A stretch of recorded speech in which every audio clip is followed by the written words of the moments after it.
আসসালামু আলাইকুম। আশা করি সকলে ভালো আছেন। আলহামদুলিল্লাহ আল্লাহর রহমতে আমিও বেশ ভালো আছি। আজকে আমাদের ক্লাস শেষে আমরা স্টেশন বাজার চলে আসি ঘুরতে। তো হঠাৎ করে কিন্তু মাথায় আসে যে চল আমরা সবাই মিলে একটা কেক কিনি। অর্থাৎ কেক কিনি। আজকে কিন্তু কারো জন্মদিন না। আজকে কিন্তু হঠাৎ করে কিন্তু কেক কিনবো এটা কিন্তু আমরা সবাই ভাবছিলাম এবং বলছিলাম। কেক কিনে আমরা সবাই মাহবুবের বাসায় যাই। যেহেতু মাহবুবের বাসা একদম কাছেই অর্থাৎ স্টেশন বাজার থেকে কিন্তু মেহেরচণ্ডীতে একদম কিন্তু কাছে। যেহেতু ও আজকে ভার্সিটিতে গেছিল না তারপর ওর বাসায় গিয়ে দেখি ও কিন্তু পড়তেছে অর্থাৎ ভার্সিটি মিস দিয়ে কিন্তু পড়াশোনা করতেছে।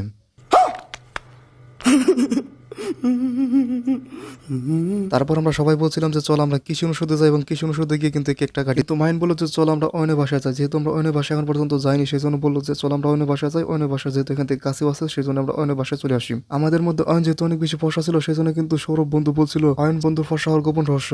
তারপর দেখলাম অরুমে কিন্তু অনেকগুলো কলা ঝুলিয়ে রেখেছে সেই জন্য আমরা বললাম যে আমাদেরকে কলা খাওয়া। সেই জন্য কিন্তু আমাদের সবাইকে কিন্তু একটি করে কলা খাওয়ালো। তারপর সবাই মিলে কিন্তু অনেক বেশি দুষ্টামি করতেছিলাম। আমরা সবাই মিলে কেকটি কিনেছিলাম মূলত কিন্তু সৌরভের জন্য, কারণ সৌরভের কিন্তু আজকে কিন্তু ব্রেকআপ হয়েছে বলতে কিন্তু সে যাকে পছন্দ করতো তার কিন্তু বিয়ে হয়ে গেছে। সেই জন্য কিন্তু আমরা আজকে তাকে সান্ত্বনা দেওয়ার জন্য কেকটি এনেছি এবং আমরা সবাই খাচ্ছি। এটি আসলে এমনি বললাম কারণ এটি কিন্তু কোনো কারণ ছিল না। আমাদের কারণ ছিল আজকে কিন্তু ট্রেন্ড ভাঙা। আমাদের সমাজে যে একটা ট্রেন্ড আছে যে শুধু জন্মদিনের মধ্যে কেক খেতে হয়, এটা কিন্তু আমরা ট্রেন্ড ভাঙলাম। এই ট্রেন্ড ভাঙার জন্য কিন্তু আমরা আসলে সবাই মিলে কেক কিনেছি আজকে।